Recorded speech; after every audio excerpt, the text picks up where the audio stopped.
ucapkan terima kasih kepada teman-teman yang sudah menyempatkan waktunya. Semoga teman-teman mendapatkan pahala di sisi Allah Subhanahu wa taala. Amin. Gimana teman-teman kabarnya hari ini?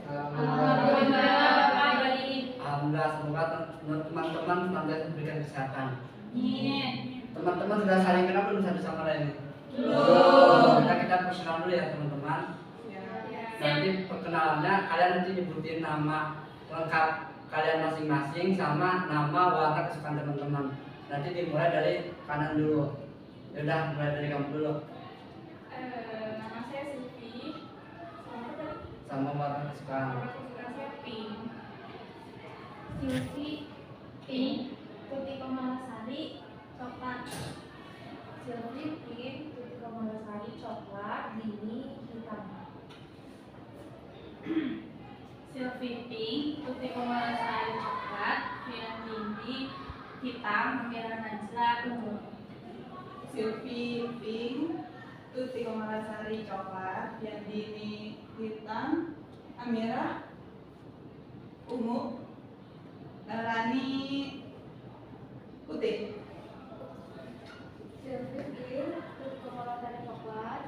Dini, hitam. Amira Najla, ungu. Hairani,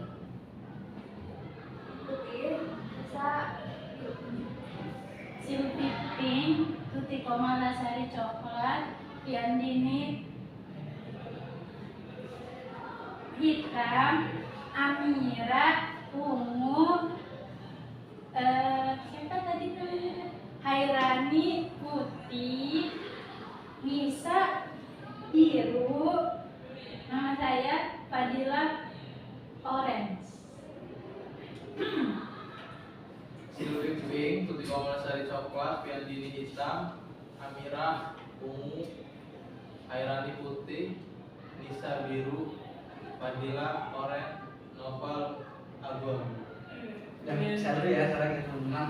Silvi pink, Tuti coklat, Fiandini hitam, Amira ungu, Hairani putih, Nisa biru, Fadila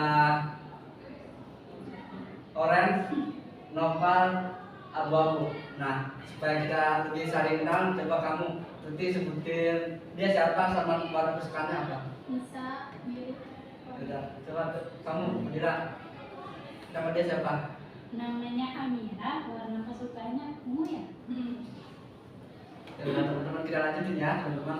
Nah, teman-teman sudah pernah mengikuti konseling kelompok belum? Belum. Wah, ini pertama sekali ya teman perdana ya bagi teman-teman.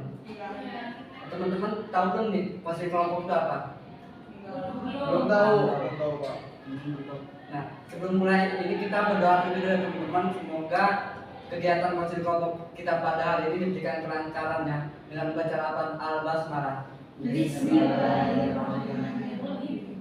Nah, saya akan menjelaskan terlebih dahulu teman-teman terkait konseling kelompok itu apa. Nah, konseling kelompok adalah salah satu jenis layanan dalam konseling dalam bimbingan konseling dengan memanfaatkan dinamika kelompok. Nah, atau sebuah proses bantuan yang diberikan oleh pemimpin kelompok. Nah, di mana saya sendiri sebagai pemimpin kelompok dan teman-teman sebagai anggota kelompok.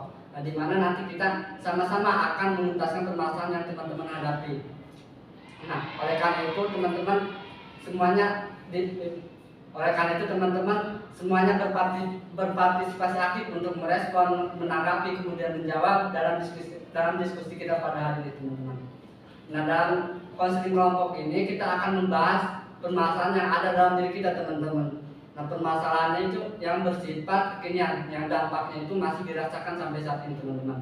Nah, adapun permasalahannya itu 1 minggu yang lalu ataupun 1 bulan yang lalu, tetapi dampaknya masih dirasakan sampai saat ini, kita bisa bahas juga teman-teman pada saat ini. Nah, adapun nanti teman-teman di kemudian hari ataupun di suatu saat nanti menghadapi masalah yang sama yang kita bahas pada hari ini, teman-teman bisa menyelesaikannya gitu, karena teman-teman sudah tahu nih solusinya apa dan jalan keluar dari masalah itu apa. bagi teman-teman yang mempunyai masalah, silahkan untuk menceritakan masalahnya apa gitu teman-teman. Nanti saya dan seluruh anggota lainnya akan membantu untuk mencari dan menemukan solusi dari permasalahan yang teman-teman hadapi. Nah, oleh karena itu teman-teman tidak perlu ragu, tidak perlu khawatir, tidak perlu takut rahasia teman-teman itu terbongkar, karena kita sebelum memulai kegiatan konseling kelompok ini kita akan melakukan ikrar terlebih dahulu teman-teman, sehingga kita bisa menjaga data ataupun keterangan yang kita bahas pada hari ini teman-teman. Nah, ikrar itu seperti ini teman-teman. Nanti kalian ikuti nama lengkap kalian masing-masing ya. Kita mulai sekarang ya teman-teman. Ikutin ya. Saya Muhammad Farhan Hakiki. Saya Halimah Zahari. Dengan ini saya menyatakan bahwa saya sanggup dan bersedia untuk menyimpan, menerima, menjaga, memelihara, dan merahasiakan segala data dan ataupun keterangan lainnya yang saya terima, baik dari diri saya sendiri atau dari siapapun juga, yaitu data dan keterangan yang tidak boleh dan tidak layak diketahui oleh orang lain. Saya harap teman-teman bisa menjaga kerahasiaan itu ya teman-teman. Nah, apakah teman-teman sudah siap untuk memulai kegiatan konseling kelompok? Bapak, saya mau nanya. Nama Bapak siapa? Nama saya Farhan. Makasih Bapak. Iya. Ada yang ingin ditanyakan lagi teman-teman? Apakah ada yang masih ragu gitu boleh ditanyakan lagi? Tidak. Nah, tadi kan kita udah sedikit menyinggung juga teman-teman dalam kegiatan konseling kelompok ini kan kita membahas masalah pribadi. Nah, di sini di antara teman-teman siapa yang mempunyai masalah pada hari ini dan ingin diselesaikan masalahnya teman-teman? Sudah, kamu masalahnya apa? Jadi apa ya? Itu nama sedikit kebiasaan dari orang itu, jadi kayak apa sih namanya? Kayak suka lebih gitu loh. Karena kayak lagi sendirian kesepian dan juga sepi, kayak maksudnya lagi benar-benar sendirian gitu. Jadi tuh pikiran tuh kemana-mana, kadang tiba-tiba nangis, kadang tiba-tiba kayak merasa orang-orang tuh kayaknya nggak peduli deh gitu, karena lagi sendiri atau kan misalkan di suatu keramaian juga kalau misalkan nggak terlalu dekat atau gimana juga ngerasa kayak kok gue nggak diajak kan gimana, suka pemikiran-pemikiran negatif. Ada yang punya masalah lagi teman-teman? Berarti kamu jatuhnya kayak overthinking gitu ya, misalnya. Tapi karena kesepian, jadi tapi kalau ada orang atau ada teman tuh enggak gitu. Oh, jadi rasanya pas lagi sendiri. Kayak dari masalah yang kamu alami nih, terus kamu tuh udah coba ngelakuin apa aja gitu buat kayak ngurangin apa ya, kayak ngurangin apa sih, kayak rasa kesendirian kamu gitu ya, terus kayak kamu Aku kadang kayak ngelakuin hobi gitu kan, aku kan punya hobi sendiri kayak ngelakuin hobi gitu. Tapi kalau lagi bosen tuh kayak nggak tahu mau ngapain, cuma main HP gitu doang. kayak kurang kesibukan. Iya. Tapi kamu udah lama ngerasain gitu? Udah. Cuma kalau emang akhirnya sih kita nggak terlalu membangun banget, karena emang lagi ada beberapa kegiatan. Cuma kalau misalkan kayak ini kan harus kegiatan, apalagi harus kegiatan banyak kayak misalkan full seminggu aku punya kegiatan. Setelah full seminggu itu tuh kayak lagi beberapa kegiatan itu kayak rasanya kayak lupa gitu loh. Tiba-tiba nangis gitu kayak sebel sendiri, tapi nggak tahu kenapa. Tadi kan kamu bilang katanya kalau lagi gak ada kerjaan gitu bisa biasa main HP. Nah itu tuh kamu pas lagi main HP masih kepikiran overthinkingnya itu apa? Enggak. Kadang tuh masih kepikiran gitu loh, kayak masih ada hal-hal yang mengganggunya. Apalagi kalau misalnya kayak kalau TikTok gitu kan, itu kan kayak banyak banget hal-hal yang kayak malah nambah bikin overthinking.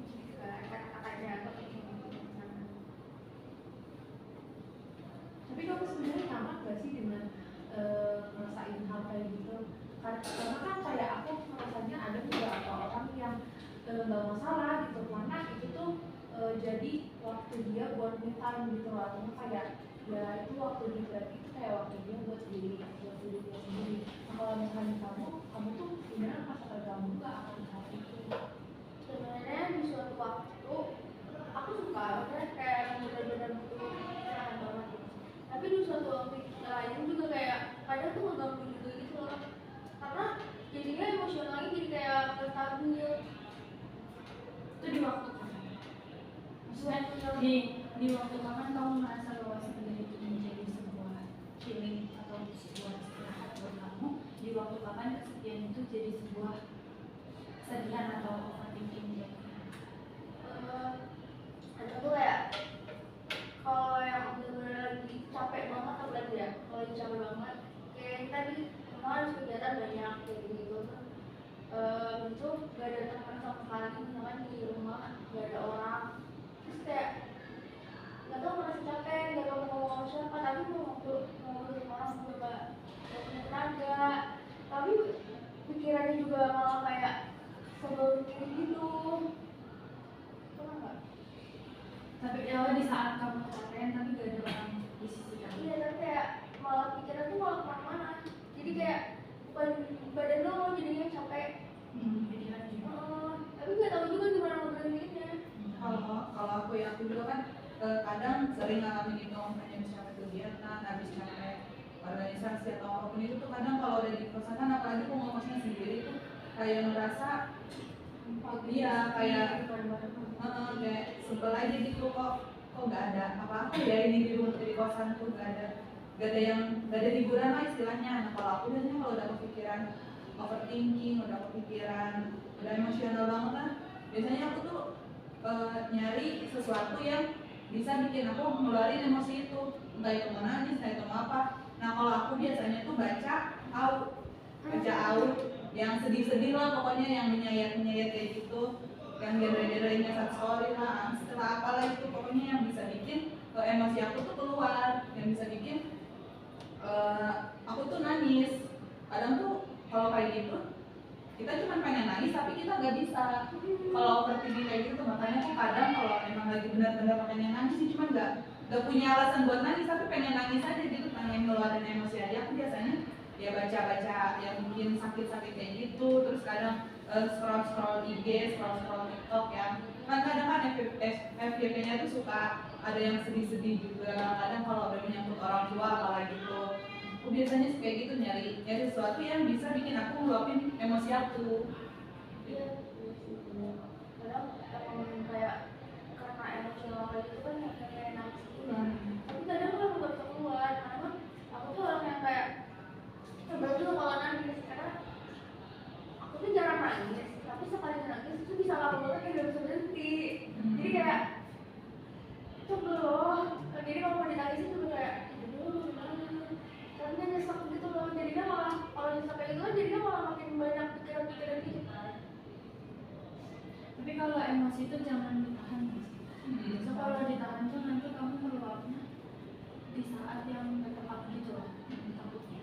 Kadang masalahnya itu sepele, tapi kita tuh emosinya berlebihan jadinya gitu.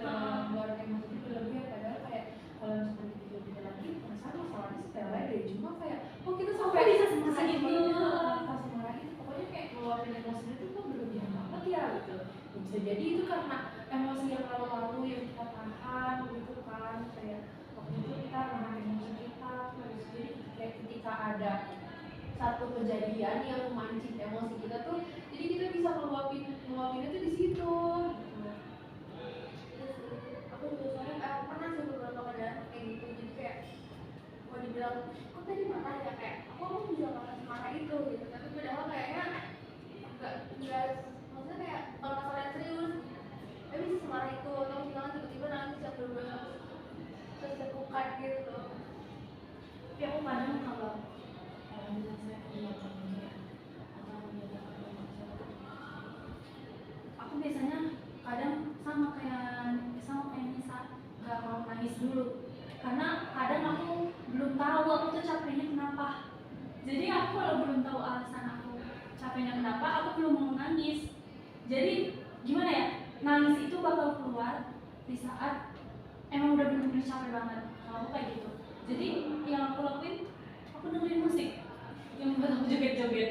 Jadinya kependem gitu loh, kependem rasa sedihnya sampai nanti malam sebelum tidur tuh sambil merem jadi tahu loh, oh ternyata aku tadi tuh capek karena ini, oh ternyata aku tadi tuh sedih karena ini gitu.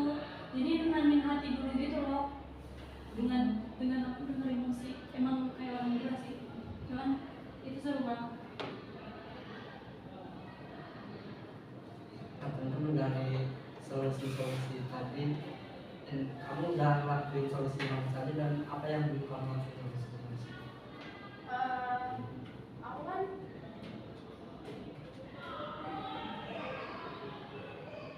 iya tadi maksudnya kalau terkait kegiatan-kegiatan aku kegiatan juga banyak, ada beberapa kegiatan juga cuma kadang-kadang capek. Mungkin yang belum itu karena aku emang orangnya mendem ya, emosi tuh kalau dipendam, jadi kayak udah kalau menurut aku kayak belum benar-benar parah dan emang gak bisa banget marah atau gak bisa nangis di saat itu mendingan dipendam aja.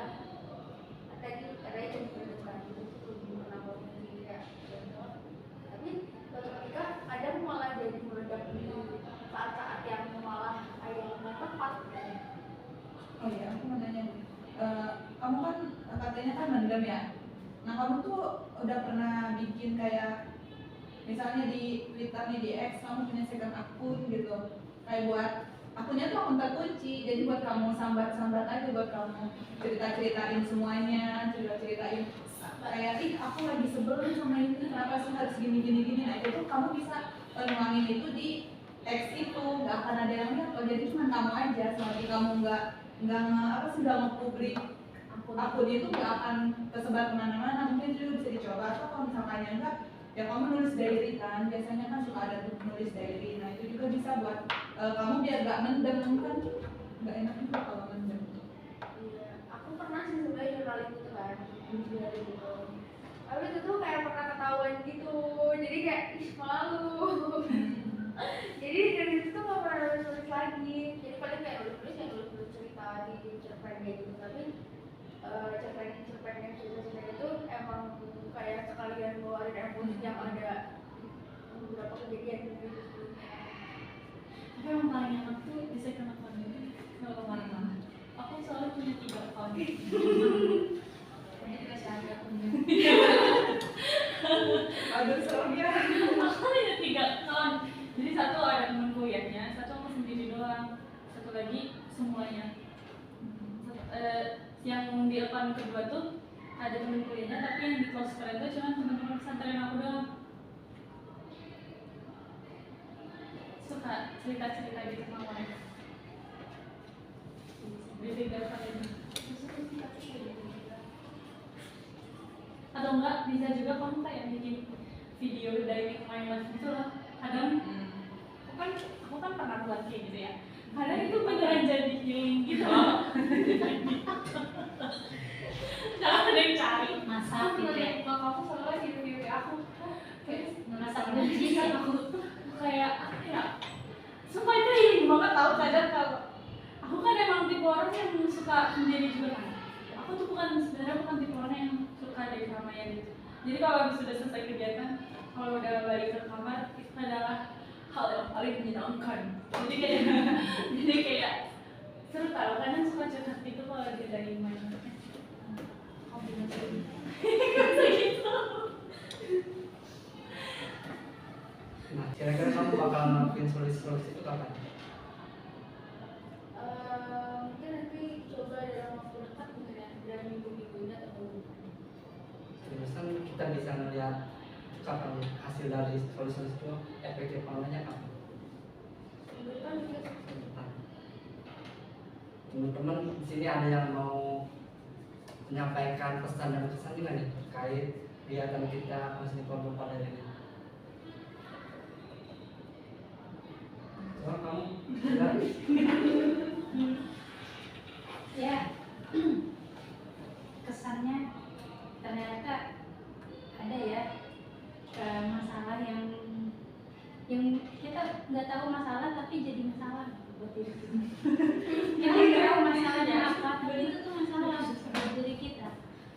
misalnya yang tadi ya, nggak tahu kesedihan itu datang dari mana.